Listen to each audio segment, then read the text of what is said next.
One of the most frequently asked questions we get at ViSalus is about what sweeteners we use in our products. A lot of companies will use sugar. I'm just going to show you. This is the amount of sugar that is typically found in most sodas. If you read the ingredients on the back, you'll see that sodas can have up to 39 grams of sugar. That is the equivalent of about 10 to 12 teaspoons of sugar. So we know that Americans consume a lot of sugar today. The average American consumes a whole cup of sugar a day. That is a lot of sugar. And sugar can spike your blood sugar levels and leave you hungry, and are not necessarily diabetic friendly. So we have chosen at ViSalus to use an artificial sweetener. And we know that that is not something that a lot of people like to hear about. Well, it's the bane of our existence because there is no perfect sweetener at all on the market. You name it, there's something good, there's something not so good about every sweetener on the market. So let's talk about that, right? We know that a lot of people would like us to use stevia. Stevia has only recently been approved in the United States and is derived from a plant. Now, stevia has a bit of a bitter licorice aftertaste that not a lot of people find very appealing. We've been trying to make stevia work in a couple of our new formulas, and we've been trying for about 9 months because it does leave that bitter aftertaste. So we know taste is very important to our consumers, so we're not using stevia. Now, some people would like us to use xylitol. Xylitol is a natural sugar alcohol. It's not bad for diabetics. The challenge is it causes diarrhea in about 22% of the population. So 1 out of every 5 people watching this video would not have a pleasant experience. The other challenge with xylitol or any of the sugar alcohols is toxicity levels.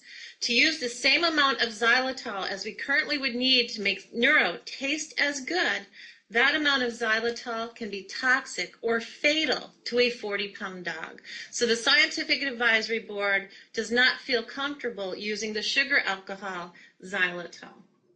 We use something that many people know called sucralose. You often find it in these little packets. Now, the amount of sucralose we use is very small, and the reasons we use it are to keep our products diabetic friendly, to help make our product taste good, but more importantly, it's one of the safest, if not the safest sweetener that we have found on the market today. Sucralose has been approved in over 60 countries worldwide. I like to point that out because if you feel that the FDA maybe doesn't take enough time to approve products before they come to market, then we want to look to the rest of the world where maybe they're a little more conservative. Sucralose is the only sweetener approved in all of those countries. Even stevia has not been approved in as many countries as sucralose. Sucralose has over 110 peer-reviewed articles on safety. Now, a lot of sweeteners have been given a bad name because of aspartame. Aspartame, when it's heated, can degrade and become not quite healthy for you. Sucralose is fine both hot and cold.